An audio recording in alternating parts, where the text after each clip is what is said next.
বিসমিল্লাহির রহমানির রহিম।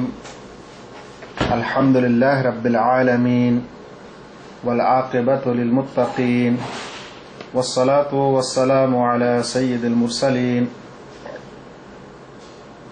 নবিয়িনা মুহাম্মদ ওয়া আলা আলিহি ওয়া সাহবিহি আজমাইন, আম্মা বা'দ।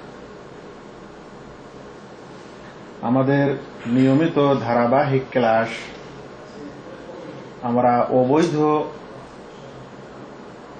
বরকত গ্রহণ বা তাবাররুক সম্পর্কে আলোচনা করে আসছি। এমন কিছুতে বরকত বিশ্বাস করা, এমন কিছু থেকে বরকত লাভ করা যেগুলো বরকতের নয়, বরকত হিসাবে শরিয়ার দলিল দ্বারা প্রমাণিত নয়, এমন সকল তাবাররুক বা বরকত গ্রহণ হচ্ছে বিদআত। এই বিদআতি বরকতগুলির প্রথম প্রকার সৎ লোক থেকে বরকত গ্রহণ, আমরা তার আলোচনা শুনেছি। বিদআতি বরকতের দ্বিতীয় প্রকার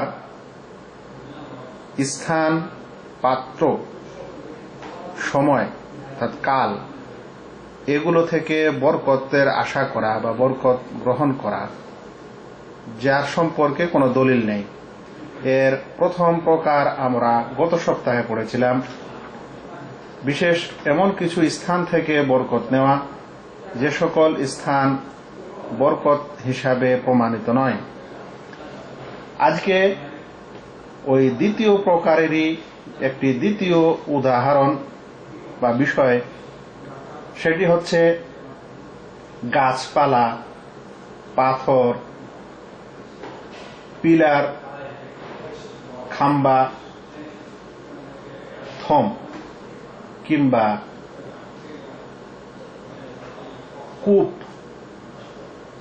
বা নদী বা ঝরনা, এরকম স্থান থেকে বা এরকম কিছু থেকে বরকত নেওয়া।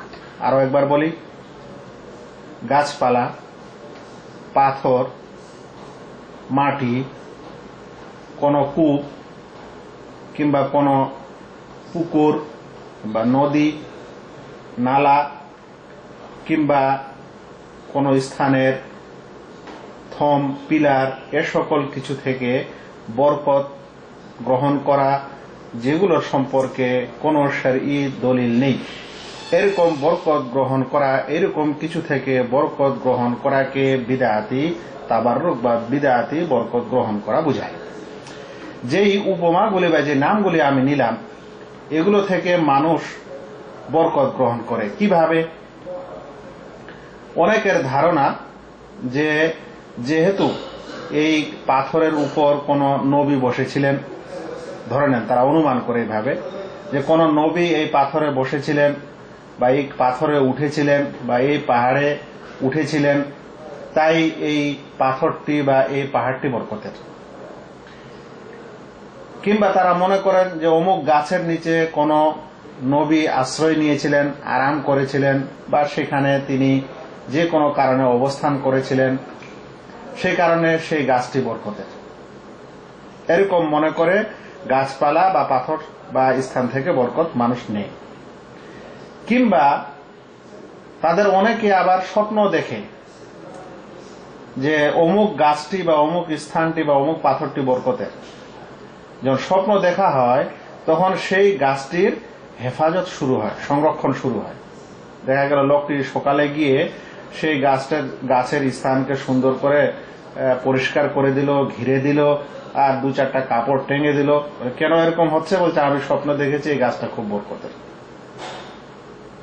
এভাবে অনেক সময় কোন নবী বা অলি কোন কূপ থেকে পানি খেয়েছেন বা সেখানে তিনি গোসল করেছেন, সে কারণে সেই কূপটাকে বা সেই পুকুরটাকে বরকতের মনে করা হয়।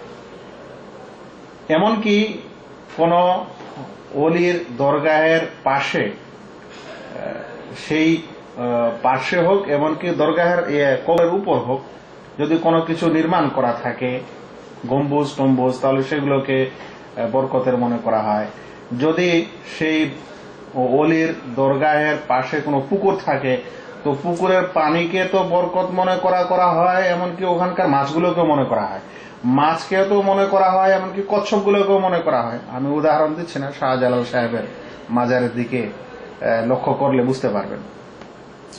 তো এ সকল কিছু হচ্ছে এমন স্থান বা এমন গাছপালা বা পাথর বা নদী নালা বা পুকুর পুষ্করণী এমন কিছু থেকে বরকত নেওয়া যেগুলোতে বরকতের কোনো প্রমাণ নেই। অনেক সময় আমরা পত্র পত্রিকায় পড়ি যে কোন এক ব্যক্তির স্বপ্ন দেখেছে। কি স্বপ্ন দেখেছে? যে অমুক জায়গার একটা নিম গাছ আছে বা কাঁঠাল গাছ আছে বা পাকুড় গাছ আছে বা বট গাছ আছে, সেই বট গাছ বা নিম গাছ থেকে এক ফোঁটা করে পানি পড়ছে। এখন কেউ ওই পানিটাকে বরকতের মনে করে পান করছে এবং ভিড় লেগে যাচ্ছে এক ফোঁটা পানি নেওয়ার জন্য, কারণ সেটা নাকি বরকতের পানি। তো এগুলো কিন্তু আমাদের সমাজে অহরহ হচ্ছে, যেটা আমরা দেখতে পাচ্ছি। এই জিনিসগুলো আমাদের অনেক সময় বিভ্রান্তে পড়ে যে এখন আমি কি করব। আমাদের গোটা গ্রামের মানুষ চলে গেল সেই গাছের কাছ থেকে গাছের পানি নিতে, বা অমুক পুকুর থেকে পানি নিতে, বা অমুক মাজারের কাছে যে মাছগুলি আছে সেগুলোকে সবাই ছুঁয়ে ছুঁয়ে খেতে দিচ্ছে, বরকতের মনে করেছে ইত্যাদি। তাহলে বিষয়টি আমাদের প্রয়োজন আছে। অনেক সময় এগুলোকে বাড়াবাড়ি করতে করতে এগুলোর ইবাদত করতে শুরু করে দেয় মানুষ। প্রথমত যদি এগুলোকে বরকতের মনে করে, অথচ এগুলোতে বরকত নেই, ইসলাম প্রমাণিত নেই, তাই তখন এটা বিদআতের পর্যায়ে আছে। কিন্তু মানুষ এগুলোর বিষয়ে যদি বাড়াবাড়ি শুরু করে, অতিরঞ্জন শুরু করে, তাহলে এক সময় এগুলো থেকে ভয় করবে। তাহলে দেখা যাবে যে তার আন্তরিক শিরক হয়ে যাচ্ছে। অনেক সময় এগুলোকে অতি ভক্ত করবে, অতি ভালোবাসবে অনেক বেশি, তখন আরেক ধরনের শিরক হতে পারে। অনেক সময় এগুলোর মধ্যে লাভ ক্ষতি করতে পারে স্বয়ং এই জিনিসগুলোই, এই বস্তুগুলোই, তখন আবার বড় শিরকে পতিত হয়ে যায়। যাই হোক, তো এগুলো আমাদের দেশে বা আমাদের সমাজে অনেক স্থানে হয়ে থাকে, সেই কারণে আমাদের এই বিষয়টি ভালো করে জানা দরকার। আমরা বিষয়গুলির বিধান জানার পূর্বে একটি ঘটনা মনে পড়ে গেল, আমি না বলে আপনাকে পারছি না, না শুনিয়ে পারছি না। সেটি হলো যে আমাদের দেশে একটি চ্যানেল আছে, চ্যানেল আই। তাতে রমজান মাসে একজন নামি দামি বেদাতি আলেম, আমরা তাদেরকে বেদাতি বলছি, হয়তো তাদের কাছে সেটা বেদাতি নয়, খুব বড় আলেম। তিনি একটি প্রোগ্রাম পরিচালনা করেন, যার নাম হচ্ছে কাফেলা। এরকম একটি প্রোগ্রাম এক দুইবার আমি দেখার সুযোগ পেয়েছিলাম, যে কোনো কারণে যে কোনো এক স্থানে ছিলাম, দেখেছিলাম। তাতে আমি একটি জিনিস ওই সময় যেটা শুনেছিলাম, 4-5 বছর আগে হবে ঘটনাটি, তো সেটা আমি আপনাদেরকে সামনে শোনাই। এই কারণে যে আমাদের এই দাসের সাথে সম্পর্ক আছে, ওই যে বললাম বরকতের কূপের সাথে সম্পর্ক আছে। চ্যানেল আয়ের সেই ভদ্র ব্যক্তি ফারুকি সাহেব, তিনি তার দলবল নিয়ে মদিনায়, দলবল বলা ভুল হবে, মানে তার চ্যানেলের যা কিছু প্রয়োজন একটা রিপোর্টার হিসাবে, সেগুলোকে নিয়ে মদিনায় অবস্থান করছেন। মদিনা থেকে তিনি বদর যাচ্ছেন। ওই বদর যে স্থানে আল্লাহ রসুল সাল্লাল্লাহু আলাইহি সাল্লামের বা ইসলামের ইতিহাসের সবচেয়ে বড় যুদ্ধ হয়, সেই বদরে সে নিজের চ্যানেল এবং সবকিছু নিয়ে যাচ্ছে। গাড়ি থেকেই বদরকে দেখাচ্ছে যে, যাই হোক, বদরে ঢোকার পর প্রথমত দেখালো যে বদরে কিছু কাঁচা বাড়ি আছে, কাঁচা ইটের তৈরি, আমাদের দেশের মাটির বাড়ির মতো। উপরের ছাদগুলো খেজুরের গাছের বরগা বলে, মানে খেজুরের গাছের পিলার এবং খেজুরের গাছ দিয়ে ছাদ দেওয়া হয়েছে, মাটির ছাদ। এরকম কিছু বাড়িঘর অবশিষ্ট, যেগুলো বাড়িতে এখন থাকা হয় না, অনেকটা ভেঙে গেছে, অনেকটা অবশিষ্ট অংশ আছে। সে সরাসরি বলে দিল যে এগুলো হচ্ছে সাহাবীদের বাড়িঘর। এই কথাটা বলার আমার এখানে ইচ্ছা ছিল না, কিন্তু তবুও বলছি। উনি কিভাবে বুঝলেন যে এটা সাহাবীদের বাড়িঘর? অথচ সৌদি আরবে এইসব বাড়িঘর, এই যে সৌদি বর্তমান ডেভেলপ হয়েছে আজ থেকে 60 বছর আগে প্রায়, এই যে তেলের খনি এবং সবকিছু এখানে আবিষ্কার বলতে পারেন যে আল্লাহ রাব্বুল আলামিনের যে মানে এদের উপর যে রহমত করেছেন, মাটির ভিতর থেকে তেল বা পেট্রোল যে দান করেছেন, এই ডেভেলপ হওয়ার আগে সৌদি আরবের সমাজের বাড়িঘর এরকম ছিল যে তারা কাঁচা ইট বা কাঁচা বালি, পাথর, মাটি এগুলো দিয়ে ঘর তৈরি করত। খেজুরের গাছেরই তাদের পিলার হতো এবং ওগুলো দিয়ে তারা ছাদ দিত। যখন ডেভেলপ হলো তখন এই বাড়িঘরগুলো মানুষ আর ব্যবহার না করে এখন পাকা বাড়িতে থাকছে। এই সকল বাড়ির বয়স খুব বেশি তো 60 থেকে 100 বছরের মধ্যে। এরকম বাড়িঘর খয়বরে আছে, এরকম বাড়িঘর এই যে বদরে আছে, এরকম বাড়িঘর এখনো কিছু শহরের প্রান্তে দেখা যায়। তিনি চট করে বলে দিচ্ছেন এগুলো সাহাবীদের বাড়ি। একটা মিথ্যা কথা। ইতিহাস জানে না বা জানার চেষ্টাও করে না, মানুষকে ধোকা দিচ্ছে যেগুলো সাহাবীদের বাড়ি। অতঃপর যে ঘটনাটা ঘটলো, এ সকল কিছু দেখার পর একটা স্থানে আসলো, এসে একটা কূপ দেখাচ্ছে। বলছে যে আল্লাহ রাসূল সাল্লাল্লাহু আলাইহি সাল্লাম এই দিক দিয়ে একদা যাচ্ছিলেন, যাওয়ার পর এখানে বসেছিলেন। বসার পর তার লালা মোবারক মানে থুথু, লালা মোবারক এখানে পড়েছিল, তাই এখানে একটা কূপ হয়ে গেছে। আর এই কূপটা বরকতের কূপ। এই কূপের পানি পান করলে অনেক লাভ, অনেক ফয়দা, যেগুলো তারা আপনারা শুনে থাকেন। এই ঘটনাটা সে দেখাচ্ছে।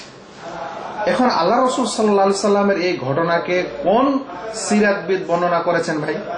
যে বদরে একটি এমন কূপ আছে। হ্যাঁ, ওই কূপের ঘটনা অবশ্যই এসেছে যে যখন যুদ্ধ হলো, মুশরিকদের অনেকেই মারা গেল, তখন এই বদরে কালিবে বদর, বদরের সেই কূপে ফেলে দেওয়া হয়েছিল। এটার পাওয়া যাচ্ছে এবং সেখানে মরদেহ, মুশরিকদের মরদেহকে ফেলা হয়েছিল।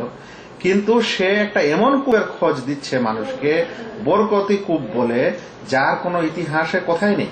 আচ্ছা, মজার বিষয় হলো এই যে এই কূপটা যে বরকতের, এই কথা যে বলল আল্লাহ রাসূল সাল্লাল্লাহু আলাইহি সাল্লামের লালা এখানে পড়েছিল বলে এটা কূপ হয়েছে এবং এটা বরকতের কূপ। এই কূপটা বরকতের, এই জিনিসটার প্রমাণে সে কি করেছে? একজন সেই বদরে পেট্রোল পাম্পে তেল দেয়, পেট্রোল পাম্পে যে মানে পেট্রোল দেওয়া হয়, মেশিনের যে কর্মচারীগুলো থাকে পেট্রোল দেওয়ার জন্য, এরকম 10 বছর ধরে চাকরি করছে, এরকম একজন বাংলাদেশির কাছেই ইন্টারভিউ নিচ্ছে। ওকে বলছে, ভাই এই কূপটা সম্পর্কে আপনি কি জানেন? ও আবার বরকতের কথা বলছে, আমি 10 বছর ধরে এখানে আছি, এই সেই ব্যাপার। কূপটা বরকতের কোনো ইতিহাসের প্রমাণ নেই, কোন সহি সিরাতে এর কোনো প্রমাণ নেই, এর ব্যাখ্যা নেই, 1 নম্বর। দ্বিতীয় নম্বর হলো যে যদি কূপটা বরকতের হয়েই থাকে, তাহলে সেখানে সৌদিদের কাছ থেকে ইন্টারভিউটা নিতে হবে না আমাদের বাংলাদেশের কাছে নিতে হবে? আর সেই বাংলাদেশি 10 বছর ধরে আছে, এত বরকতের ও পেয়ে গেল, আর আশেপাশের কোনো মানুষের কাছে বরকতের খবর নাই। এগুলা কি ধরনের বিষয়? তো যাই হোক, আমি এই কারণে ঘটনাটি বললাম যে এখনো দেশের অনেক মানুষ এরকম কূপের বরকত, পুকুরের বরকত, অমুক তমুক বরকতের অনেক কিছু তাদের কাছে আছে, এবং আমাদের এরকম কিছু মানুষ বা এরকম কিছু চ্যানেলের পরিচালক, রিপোর্টার, তারা মানুষকে এরকম করে ধোঁকা দিচ্ছে। এই জিনিসটা এখানে থাকলো আমাদের এই সকল আলোচনার মধ্যে আজকে আছে। এখন এর বিধান জানতে হবে।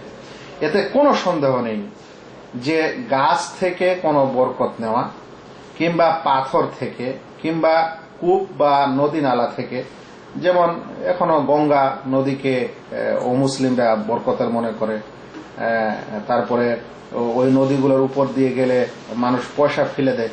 আমি নিজে দেখেছি ট্রেনে সফর করার সময় ওই সেতু পার হওয়ার সময় সেখানে পয়সা ফেলে দিচ্ছে, মানে সেটাকে তারা গঙ্গা মা বলে, মানে ভগবান মনে করে। তো যাই হোক, এরকম আমাদের দেশের দরগাহের চৌবাচ্চাগুলির ঘটনা, সেগুলোকে বরকতের মনে করছে আমাদের মুসলিমরা।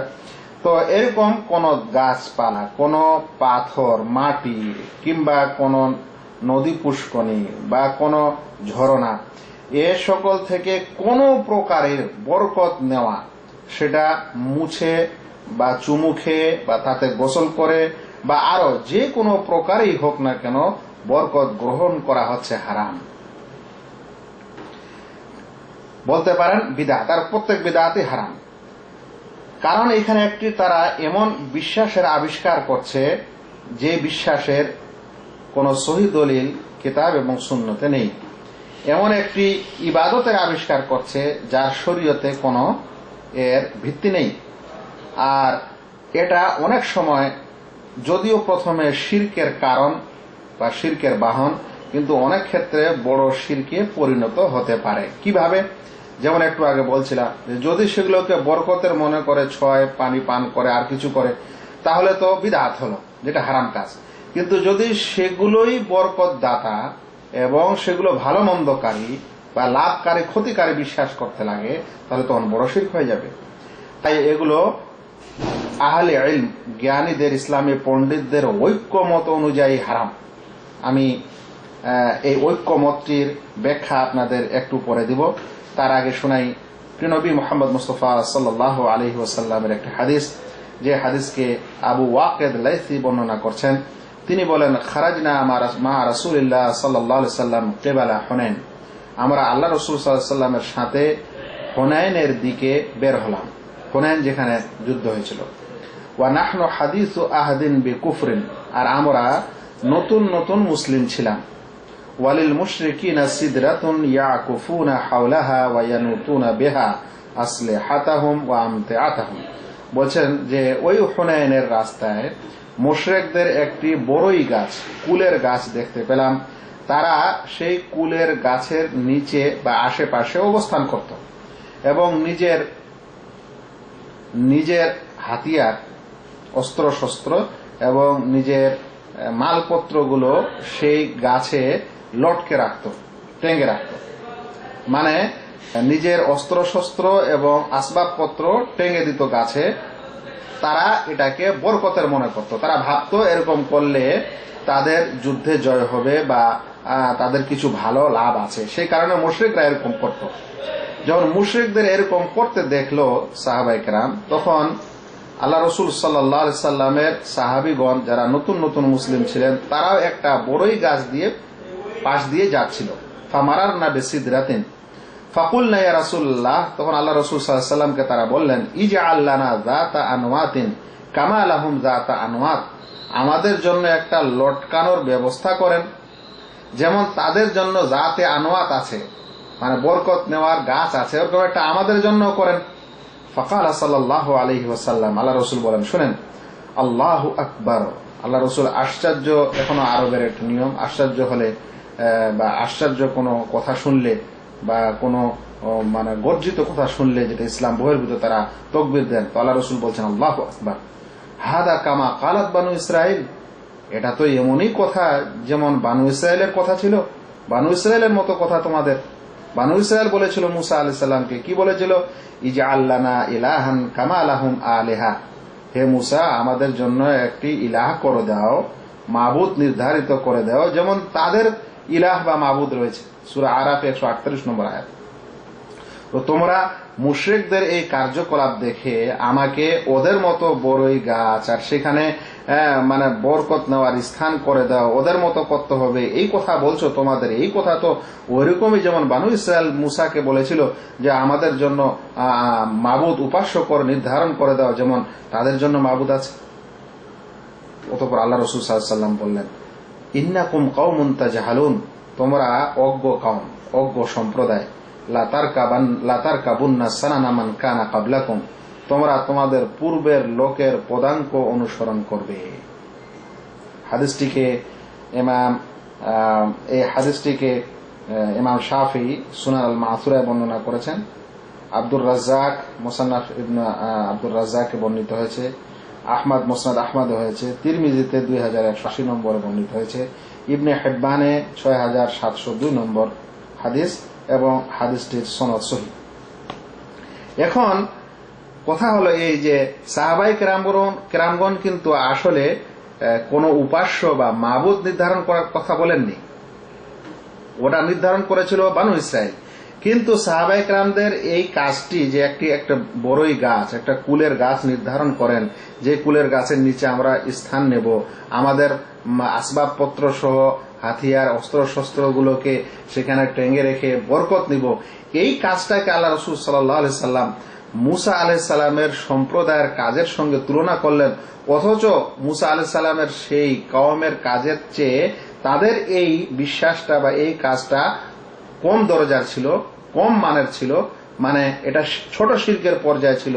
তা সত্ত্বেও আল্লাহ রাসূল সাল্লাল্লাহু আলাইহি সাল্লাম বললেন যে তোমরা মুসা আলাইহিস সালামের কওমের মতো কথা বলছো, ওরা যেভাবে ইলাহ নির্ধারণ করার কথা বলেছিল তোমরা সেভাবে আবেদন করছো, তাহলে এই কাজটি কতখানি গর্জিত এটা বুঝতে হবে। তাহলে বুঝা গেল যে কোন গাছ বরকতের হয় না যতক্ষণ পর্যন্ত আল্লাহ রাসূল সাল্লাল্লাহু আলাইহি সাল্লাম না বলেন বা শরিয়া না বলে যে অমুক গাছটা বরকতের। কিছু গাছের বরকত ফল দ্বারা হতে হয়।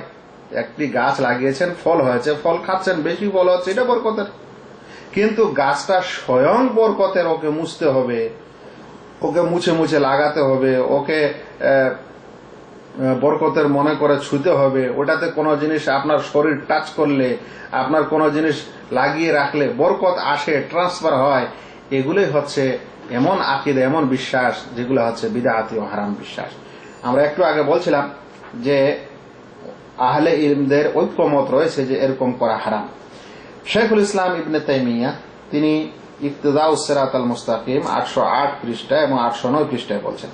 অথচ বিদআতিরা শাইখুল ইসলাম ইবনে তাইমিয়ার নাম শুনলে তাদের শরীরে জ্বর চলে আসে, কারণ তিনি বিদআতের অনেক খণ্ডন করেছেন এবং এই সকল খণ্ডনের কারণে তাদের এরকম বরকত নেওয়ার এবং শিরকের অনেক আড্ডা ও আখড়া নষ্ট হয়েছে। সে কারণে তাকে ভালোবাসেন না। আমরা তার সুন্দর কথাগুলি শুনি।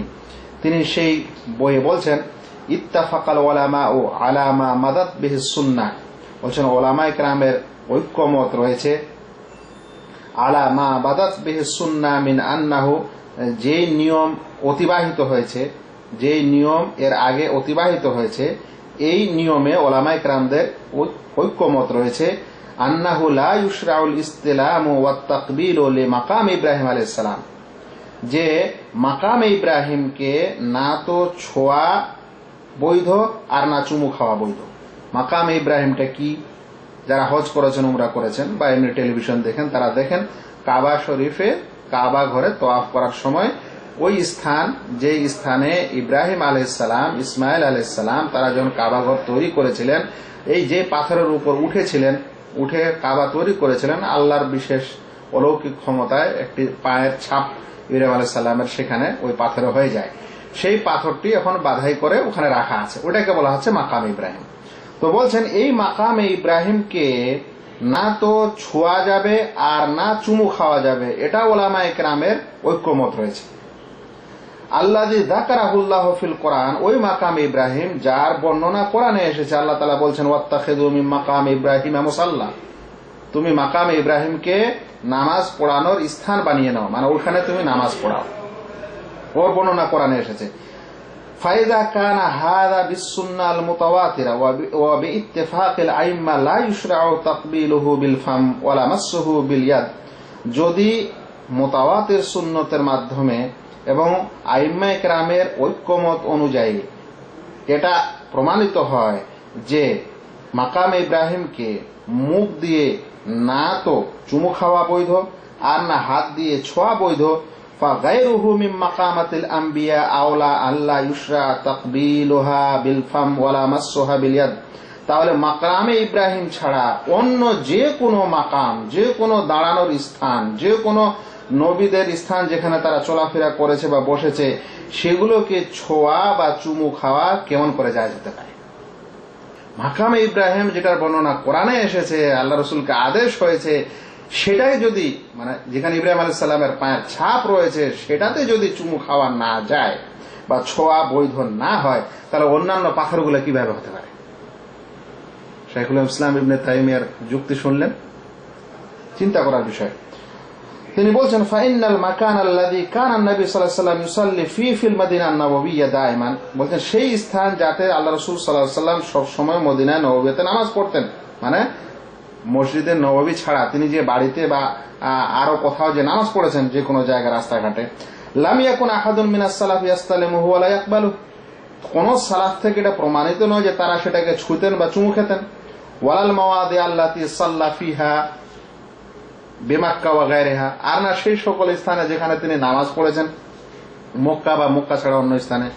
ফায়দা কানাল মাওদি আল্লাযী কানা ইয়াতাউহু বিকদামাইহি আল কারিমাতাইন তাহলে তিনি সাল্লাল্লাহু আলাইহি সাল্লাম তার দুই পা মোবারক দিয়ে যে সকল জায়গায় চলেছেন সেখানে যদি নামাজ পড়া বৈধ না হয়, সেটা যদি ছোঁয়া বৈধ না হয়, চুমু খাওয়া বৈধ না হয়, ফাকাইফা বিমা ইউকাল ইন্না গায়রাহু সাল্লা ফিহা আও ফিহি আও নাম আলাইহি, তাহলে সে সকল স্থান ছাড়া অন্য স্থানের সম্পর্কে কিভাবে বলা হবে যে সেখানে তিনি নামাজ পড়েছেন বা সেখানে তিনি ঘুমিয়েছেন, আর সেই জায়গাগুলোকে বরকতের মনে করে এখন সেগুলোকে ছোঁয়া হবে বা বরকত নেওয়া হবে? এটা কিভাবে হতে পারে? কখনোই হতে পারে না। তাহলে আমাদের কাছে যে কথাটি স্পষ্ট হলো এতক্ষণের সেটি এই যে এমন স্থান, এমন গাছপালা বা এমন পাথর বা এমন অবশিষ্ট অংশ চিহ্ন যেটাতে বরকত প্রমাণিত নয়, বরকত আছে এরকম কোন দলিল প্রমাণ নেই, সেগুলোকে বরকতের মনে করা হারাম, বিদআত। যেমন আমরা আবু ওয়াকিদ লাইসি রাদিয়াল্লাহু তাআলা আনহুর হাদিসে শুনলাম, অতঃপর ইবনে তাইমিয়া রাহমাতুল্লাহ আলাইহির যেই উক্তিটি ছিল সেটিও আমরা শুনলাম। এখন মনে রাখা দরকার যে ইসলাম ধর্মে এমন কোন পাথর নেই যেটাকে ছোঁয়া বা চুমু খাওয়া খেলে বরকত হিসাবে ছুঁতে বলা হয়েছে বা চুমু খেতে বলা হয়েছে। মাকাম ইব্রাহিমের সম্পর্কে শুনলেন নাই। এখন বাকি থাকলো একটি, সেটি হলো হাজরে আসওয়াদ। মাকামে ইব্রাহিম সম্পর্কে শুনলেন, যার এত কিছু বর্ণনার পরও সেটাতে ছোঁয়া যাবে না এবং সেটাতে বরকত নেওয়া যাবে না। যেটা থেকে বরকত নেওয়া যায় বা ছুঁতে হয় সেটা হলো দুটি জিনিস গোটা ইসলামের ইতিহাসে। একটা হলো হাজরে আসওয়াদ, আর একটা হলো রুকনে ইয়ামানিকে ছোঁয়া। হাজরে আসওয়াদকে ছোঁয়া বা চুমু দেওয়া, আর রুকনে ইয়ামানিকে শুধু ছোঁয়া। রুকনে ইয়ামানি হলো কাবা ঘর চার কোণের। হাজরে আসওয়াদ যেই কোণে আছে লাগানো, সেই কোণের পূর্বের কোণটি, ওটাকে বলা হয় রুকনে ইয়ামানি। তো রুকনে ইয়ামানি ওই কোণাটা ছোঁয়া সুন্নত, বৈধ, আল্লাহ রাসূল সাল্লাল্লাহু আলাইহি ওয়াসাল্লাম ছুঁয়েছেন। আর হাজরে আসওয়াদকে আল্লাহ রাসূল সাল্লাল্লাহু আলাইহি ওয়াসাল্লাম চুমু খেয়েছেন, ছুঁয়েছেন, না ছুঁতে পারলে ইশারা করতে বলেছেন। তো এখন এই যে হাজরে আসওয়াদকে চুমু খেতে হয় বা ছুঁতে হয়, এটা তাহলে কি হলো? এটা কি জিনিস? অন্যগুলা তো হলো না। প্রথম কথা হলো যে হাজরে আসওয়াদকে ছোঁয়া বা চুমু খাওয়া বা রুকনে ইয়ামানিকে ছোঁয়া, এটা হচ্ছে আল্লাহ তাআলার ইবাদত করা। এই পাথরটির ইবাদত না, এই পাথরটি থেকে বরকত না, বরং কি এটা আল্লাহ রাসূল সাল্লাল্লাহু আলাইহি সাল্লামের সুন্নত, যে তিনি এইভাবে করেছেন তাই আমরা করছি, এবং এরকম করে আল্লাহর ইবাদত করা। এরকম নয় যে সেটা আমি ছুবো বা চুমু খাবো আর আমার মধ্যে বরকত চলে আসবে, এরকম না। বরং এটি একটি নিয়ম ইবাদত করার, যেটা আল্লাহ রাসূল সাল্লাল্লাহু আলাইহি সাল্লাম আমাদের শিখিয়ে দিয়েছেন, তাই আমরা এটা করছি, বরকতের আশায় না। এই কারণে উমর রাদিয়াল্লাহু তাআলা আনহু যখন এই হাজরে আসওয়াদকে চুমু দেওয়ার সময় এসেছিল, তখন তিনি বলছেন, ইন্নী লা আ'লামু আন্নাকা হাজার লা তাদুররু ওয়া লা তানফা, আমি জানি তুমি পাথর, তুমি লাভ করতে পারো না, ক্ষতিও করতে পারো না। তাহলে স্বয়ং এই পাথরটি হাজরে আসওয়াদ মানুষের লাভ ক্ষতি করতে পারে না। তখন কি বলছেন, ওয়ালা আন্নী রাআইতু রাসূলুল্লাহ সাল্লাল্লাহু আলাইহি ওয়াসাল্লাম ইউকাব্বিলুকা মা কাব্বালতু, আমি যদি আমার রাসূল সাল্লাল্লাহু আলাইহি ওয়াসাল্লামকে চুমু খেতে না দেখতাম তাহলে তোমাকে চুমু দিতাম না। হাদিসটিকে ইমাম বুখারী এবং মুসলিম বর্ণনা করেছেন। তাহলে সাহাবায়ে কেরাম বা ওমর রাদিয়াল্লাহু তাআলা আনহুর মতো ব্যক্তিত্ব, তিনি কি মনে করেন যে হাজরে আসওয়াদ লাভ ক্ষতি করতে পারে না, এখানে চুমু দিলে মানে আমাদের বিশেষ কিছু লাভ হয়ে যাবে তা না। কিন্তু আল্লাহ রাসূল সাল্লাল্লাহু আলাইহি ওয়াসাল্লাম যেহেতু দিয়েছেন, এইভাবে করে যেহেতু তিনি ইবাদত করেছেন, সে কারণে আমরা এরকম করে আল্লাহর ইবাদত করছি, এই পাথরের কখনোই আমরা ইবাদত করি না। এই বিষয়টি শেষ হওয়ার পর একটি জিনিস আরো মনে রাখতে হবে,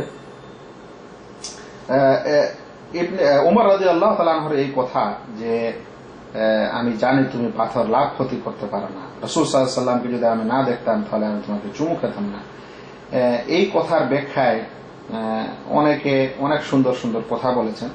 তার মধ্যে একজন লেখক বলছেন, ফিহি ইশারা ইলা আন্না হাদাল আমর তাআব্বুদি ফানাফাল, বলছেন ওমর রাদিয়াল্লাহু তাআলা আনহুর কথায় ইশারা মিলে যে এটা একটা তাআব্বুদি আদেশ, তাই আমরা করি।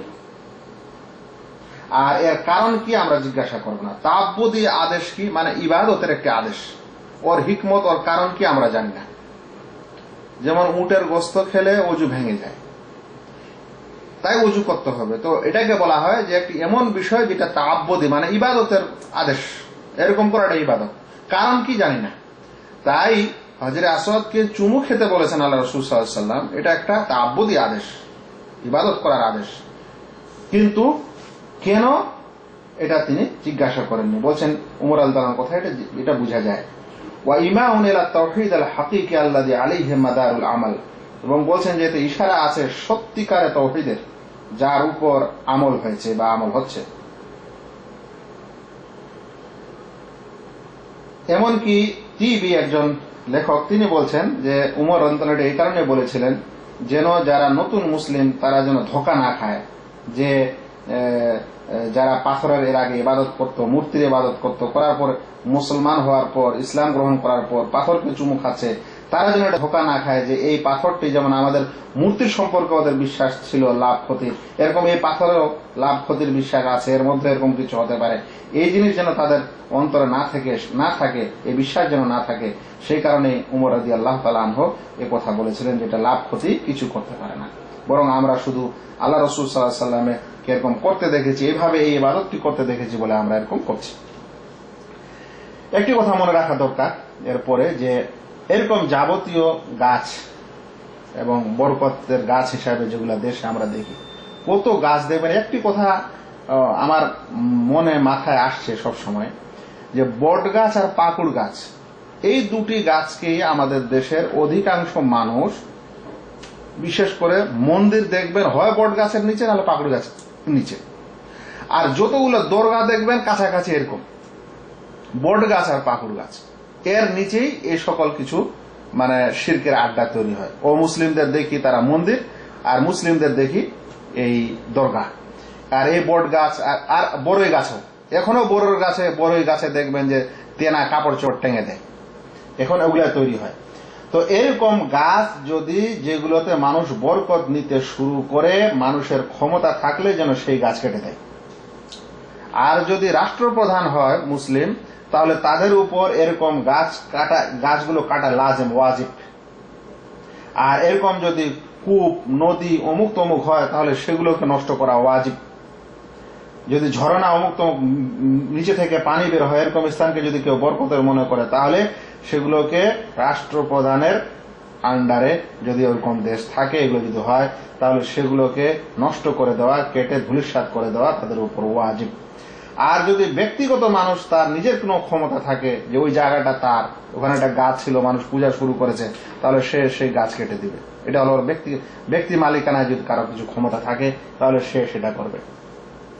কারণ যে সকল পাথর ও গাছ দিয়ে মানুষ বরকত নিতে শুরু করে, সেটা ধীরে ধীরে শিরকে পরিণত হতে পারে। এই কারণে আমাদের পড়ার বিষয় যে শিরকের বাহন, এগুলো হচ্ছে শিরকের বাহন, মানে শিরকের দিকে নিয়ে যায়। উমর রাদিয়াল্লাহু তাআলা আনহু সেই গাছকে কেটে দেন যে গাছের নিচে বায়াতে রিজওয়ান হয়েছিল। বায়াতে রিজওয়ান সুলহ হুদায়বিয়ার সময় আল্লাহ রাসূল সাল্লাল্লাহু আলাইহি সাল্লাম যে গাছের নিচে সাহাবীদের হাতে হাত রেখে অঙ্গীকার করেছিলেন, সেটাকে বায়াতে রিজওয়ান বলা হয়। সেই বায়াতে রিজওয়ান হওয়ার পর সাহাবায়ে কেরাম যখন উমর রাদিয়াল্লাহু তাআলা আনহুর যুগে কিছু তাবেঈ বা নতুন মুসলিম, তারা সেই গাছটাকে, সেখানকার কোন এক গাছকে বরকতের মনে করে লোকজনের সেই গাছের নিচে আসা যাওয়া শুরু হয়েছিল, যে এই গাছের নিচে বায়াত হয়েছিল, তাহলে এই গাছের বরকত আছে বা আর কিছু আছে, এরকম বিশ্বাসের সাথে আসা যাওয়া শুরু হয়েছিল। হওয়ার কারণে উমর রাদিয়াল্লাহু তাআলা আনহু সেটাকে কেটে ফেলার আদেশ করেন। ইবনু আবি শায়বা দ্বিতীয় খণ্ড 375 পৃষ্ঠা, ইবনু সাদ দ্বিতীয় খণ্ড 100 পৃষ্ঠা, ইবনু ওয়াদ্দাহ 105 পৃষ্ঠা। আর নাফে মাওলা ইবনে উমর রাদিয়াল্লাহু তাআলা আনহু মাওলা নাফে থেকে বর্ণিত, বালাগা উমর ইবনে আল খাত্তাব আন্না নাসান ইয়াতুনা শাজারা, উমর ইবনে আল খাত্তাব কাছে এই সংবাদ আসলো যে কিছু মানুষ ওই গাছের কাছে আসে, আল্লাতি বুইয়া তাহতাহা, যার নিচে বায়াত গ্রহণ করা হয়েছিল, অঙ্গীকার নেওয়া হয়েছিল। ফা আমারা বিহা ফাকুতিআত, তিনি আদেশ করেন সেটি কেটে ফেলা হয়। ইবনে হাজার আশ-শাফিঈ 7ম খণ্ড 446 পৃষ্ঠায় বর্ণনা করেছেন। কিন্তু অন্য ঘটনা এসেছে যে সেই গাছটিকে তারা কোন গাছের নিচে বায়াত করেছিল, সাহাবায়ে কেরাম যখন পরের বছর বা তারপরে যখন ওদিক দিয়ে ফিরে আসছিলেন তখন তারা নির্ণয় করতে পারছিলেন না, নির্ণয় করার মতো কিছু তারা পাচ্ছিলেন না। বলা হয়েছে যে রাজা'না মিনাল আমিল মুকবিল ফামাজতামা মিন্না ইসনান আলা শাজারা আল্লাতী বায়া'না তাহতাহা, বলছেন যে ওখানে অনেকগুলো গাছ ছিল, কোন গাছের নিচে বয়াত হলো সেটা বোঝা যাচ্ছিল না। আল্লাহর রহমতে মানুষকে ওটা ভুলে দেওয়া হয়েছিল। কিন্তু উমর রাদিয়াল্লাহু তাআলার যুগে যে কাটতে আদেশ করা হলো সেটা কিছু মানুষ অহেতুক বিনা কারণে যে কোনো একটা গাছকে সেই গাছ মনে করে বসেছিল, বসার পর এরকম ওই গাছের নিচে বরকতের আসে আসত। আজকের আলোচনার সারাংশ, ছোট্ট আলোচনা, সংক্ষিপ্ত হবে, খুবই ভালো, যে কোনো গাছপালা এবং পাথর আর এভাবে নদী ও কূপ বা দরগা বা দরগাহের উপর মাজার বা কবর বা দরগা ও মাজারের কাছে যে সকল প্রাণী থাকে, যেটা ঝর্ণা থাকে, চৌবাচ্চা থাকে, মাছ থাকে, গাজর মাছ থাকে, কচ্ছপ থাকে, আর কিছু থাকে, এরকম সমস্ত কিছুতে বরকত নেই। তাই যারা এগুলোকে বরকতের মনে করে, এগুলোকে ছয় বা খেতে দেয় বা কল্যাণ, এদেরকে কিছু ভালো করলে কিছু লাভ হয়, এগুলো সব বিদআত। আর এগুলো তখন শিরকে পরিণত হয় যখন কেউ মনে করে যে এইগুলো স্বয়ং আমাদের লাভ ক্ষতি করতে পারছে। একটা গাজর মাছ আমাকে সন্তান দিতে পারে, বা একটা গাজর মাছের মধ্যে, এই দরগাহের গাজর মাছের মধ্যে এটা ক্ষমতা আছে যে এর মাধ্যমে আমার কল্যাণ হবে, এই দরগাহের কাছে থাকার কারণে, তাহলে এটা শিরক। এগুলোকে ভয় করা আন্তরিক শিরক, এগুলোকে বেশি মহব্বত করা আন্তরিক শিরক, যেগুলো আমরা এর আগে পড়াশোনা করেছি। তাই এরকম করা যাবে না। যে সকল মানুষ স্বপ্ন বা আরো অন্যান্য ক্ষেত্রে কোনো গাছ পায়, কোনো জড়ি পায়, কোনো ঔষধ পায়, পাওয়ার পর সেগুলোকে বরকত মনে করে মানুষকে দেয়, এগুলো হচ্ছে বিদআত। তবে যদি কোনো এরকম গাছ থাকে, আল্লাহ রাব্বুল আলামিন কোথাও এমন গাছ, অনেক দুনিয়াতে অনেক গাছ গাছালি আছে যেগুলো কবিরাজরা ঔষধ হিসাবে ব্যবহার করে, যদি কোনো গাছের মধ্যে কোনো এমন একটা বিষয় থাকে যেটা বিজ্ঞদের কাছে প্রমাণিত, ওই সকল ব্যক্তির কাছে প্রমাণিত যারা গাছকে চিনেন বা গাছের ঔষধ জানেন, তাদের কাছে যদি প্রমাণিত হয় যে অমুক গাছটা যদি পিষে হাত ভেঙে গেলে যদি লাগাই দেন তাহলে হাত জোড়া লাগে, তাহলে সেটাকে ওষুধ হিসাবে ব্যবহার করার কোনো অসুবিধা নেই। কিন্তু যেটা অপ্রমাণিত তারপরও সেটা বরকতের মনে করা হয়, গাছের আঠাকে, গাছের রসকে, তাহলে সেগুলো অবশ্যই বিদআতের। এরকম সবকিছু বিদআত, এগুলো থেকে দূরে থাকতে হবে। আমরা শুনলাম যে আল্লাহ রাসূল সাল্লাল্লাহু আলাইহি ওয়াসাল্লামের যুগে একজন কিছু সাহাবী তারা আল্লাহ রাসূল সাল্লাল্লাহু আলাইহি ওয়াসাল্লামকে বলেছিলেন যে মুশরিকদের যেমন বড়ই গাছ আছে, ওটাতে যেমন তারা তার নিচে আশ্রয় নিয়েছে বরকতের আশায়, কল্যাণের আশায়, আমাদের এরকম একটা করা হোক। আল্লাহ রাসূল সাল্লাল্লাহু আলাইহি ওয়াসাল্লাম আশ্চর্য তাকবীর দিয়ে তারপরে বলেছিলেন যে তোমরা ওরকমই কথা বলছো যেরকম মূসাকে তার কওম বলেছিল যে আমাদের জন্য ইলাহ তৈরি নির্ধারণ করে দেন, যেমন বনু ইসরাঈলদের জন্য ইলাহ আছে, কখনো তোমরা এরকম করবে না। এরকম করলে তারপরে বলছেন আল্লাহ রাসূল যে তোমরা পূর্বের লোকদের পদাঙ্ক অনুসরণ করবে, মানে এর আগের লোকেরা যেরকম এইভাবে শিরক করেছে সেভাবে তোমরা করবে, ওদের মতোই তোমরা এরকম বরকতের আর কিছুর আশায় করে আল্লাহ ব্যতীত অন্যের উপাসনা তোমরা শুরু করবে। আমরা আরো আলোচনা শুনলাম যেটা হাজরে আসওয়াদ, বিশেষ করে যেটা আমরা হাজরে আসওয়াদকে চুমু খাই বা যেখানে ছুতে হয় বা রুকনে ইয়ামানিকে, সেটা একটা আদেশ, তাআব্বুদি আদেশ, ইবাদতের একটি আদেশ মাত্র, সেই আদেশ পালন করা হয়। সেই হাজরে আসওয়াদকে বরকতের মনে করা হয় না বা তার থেকে বরকত নেওয়ার উদ্দেশ্য থাকে না, বরং আল্লাহ রাসূল সাল্লাল্লাহু আলাইহি ওয়াসাল্লামের সুন্নত পালন করার উদ্দেশ্য থাকে। এমনকি কাবা শরীফের বা কাবা ঘরের সেই পাথরগুলি থেকেও কোনো বরকতের আশা করা যাবে না, বরং সেটা একটা নিছক পাথর, আর তার মাধ্যমে কাবা ঘর তৈরি হয়েছে, সেই পাথর ভালো মন্দ করার কোনো ক্ষমতা রাখে না। আমরা শাইখুল ইসলাম ইবনে তাইমিয়ার একটি কোটেশনও শুনেছিলাম। আল্লাহ তাআলার কাছে দোয়া করি আল্লাহ যেন আমাদের প্রত্যেক ভাইকে দিনের সহি জ্ঞান, কোন জিনিসে বরকত আছে কোন নেই, এগুলো জেনে বুঝেই যেন বরকত নিতে যাই, নচেত এরকম বেদাতি বরকত, অতঃপর বেদাতের সাথে সাথে আরো শিরকি বেদাতে যেন আমরা লিপ্ত না হই। ওমা আলাইনা ইল্লাল বালাগ। আসসালামু আলাইকুম ওয়া রাহমাতুল্লাহি ওয়া বারাকাতুহু।